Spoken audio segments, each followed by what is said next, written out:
So let me take you back a little bit. Mhm. So this particular client you said, for example, this client that calls you every single day, I'm guessing it's Monday through Sunday.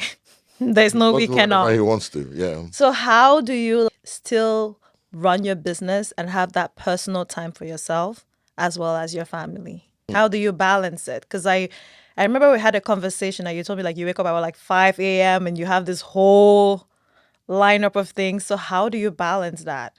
So I learned something a while back from someone. Big shout out to Will Hard. He was one of my solar mentors. He said something one day. He said, "Look, you got to have a routine. Your routine shouldn't be post when you wake up. It should be when you wake up. What do you do?" Right. You know. So I built a routine around that. I wake up at 4:30 a.m. every morning. It's actually 4:30, not 5. 4:30 a.m. every I morning. stand corrected. And I start my walk at 5:15 ish. But when I wake up, there's something that goes on between when I get out of bed to when I start my walk. Because I walk 6 miles every morning. You didn't know me 3 years ago, 2 years ago. Yeah, I've lost so much weight. Wow. I get out of bed, say a prayer, make my bed, get it ready, freshen up, and start my walk. That's my routine. And in my work, I'm listening to an audiobook. I'm listening to a podcast. I'm just getting my mind ready for the day.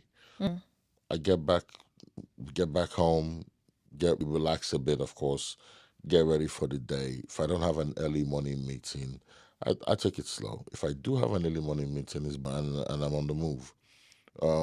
I just make sure that there's nothing missing in that routine. Right. I can't put away the spiritual aspect of my life.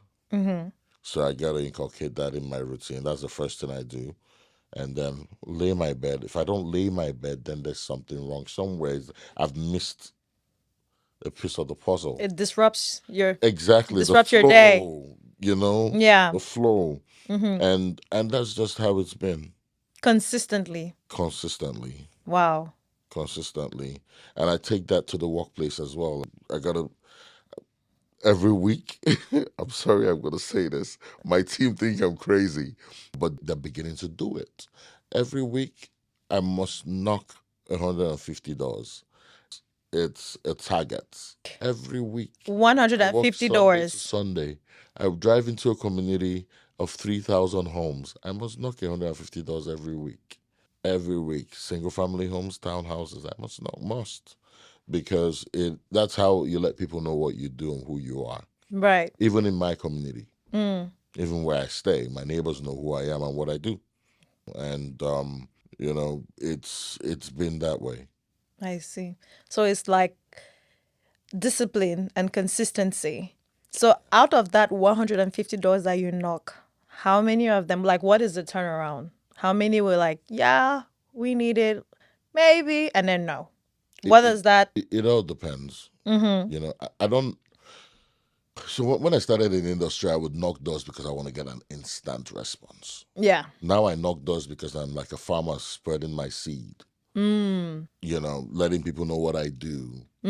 Sometimes it lands on fertile ground, sometimes it doesn't, Yeah. But the fact remains that even if you slam your door at me, you know Yeah. what I do I was just about to ask, how do you handle rejection?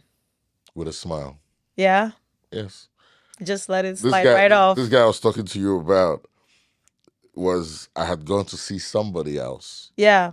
He's actually a neighbor. I got to see somebody else, and the dude had tossed me around, and I'm like, okay, nah, I wasn't happy. It was rejection. But I said, hey, we move. Turned my car around. I was driving off. He was outside watering his grass. So I parked him down. Hey, what's up? How you doing? I stay here and I run a solar company. I like to talk to you about solar. I said, hey, look, I've been thinking about it, but it's too expensive. It's like taking another canoe. I was like, no, you don't have to do that. If you don't want Right. to finance your system, I got options. And I gave him the options. He looks at it. He's gone from paying well over $600 with two EVs in his garage to now paying about 200 and some change, over $280 fixed for 25 years. So he's happy, That's really you know. good. He's happy, and I'm happy for him too, Yeah, you know. I see. So it's never you're asking the wrong question. You might just be asking the wrong person Exactly. or And at it's the never wrong a time. loss. And it's never a loss when rejection comes. There's always gain. Trust me. I've got clients from 3, 4 years ago who have just gone solar this year. Wait, Yes. so how are they your clients? Or you just The kind of knew them, just maintained the people I relationship? spoke to knocked on their doors, and I keep look. If I had knocked on your door, you probably would be getting a text from me on the first of every month. Hey, how you doing? I'm still in the business. We're here to help. I'm sure your energy bills are going high. This is what BG&E is saying. This is what Pepco is saying. This is what Smecco is saying. This is what Dominion is saying. We need to talk. And the ones that respond, the ones that don't, Yeah. someday one person will pick up a phone and say, "Hey, what's your availability for tomorrow?" You know, that's actually a really good point because I think it was at some point during the year, everyone's, BGE bills were going really, really high. And that would have been a perfect time for them to It's just be still like, high. oh, The tariffs are high. yeah, It's still high, and it's going to go high again on the yeah, 1st of September. So yeah. And then that's like at least you have already built that relationship. You have already yes, been in their mind a long time ago. It's not now that you're rushing, like, hey, I can help you with this. You've already established that relationship and that trust where yes, when they think of solar, they're thinking of you, Mr. Augustus. All right. exactly. And you got to. I mean, I have a friend. Yeah. He's been on your podcast. He tells me every day, be in their faces, be in their faces, be in their faces. I'm like, easy. Shout out to Easy Okodu. Look, Oh, I dude, was just about to I'm say in their that. faces, my man. Oh, Come, maybe come out. Let's go and knock. Let's go and stand here. I'm like, dude, man. he's But he's a massive action guy. When you mentioned look, like 150, I just thought about you. look, Massive action. look, Just spread your wings as far as you can look. go. He's a grinder, man. He He is. He is. He is. is. I'm, Big ups to him. I can see why you guys are friends because you two, you're right there with him. That's really good.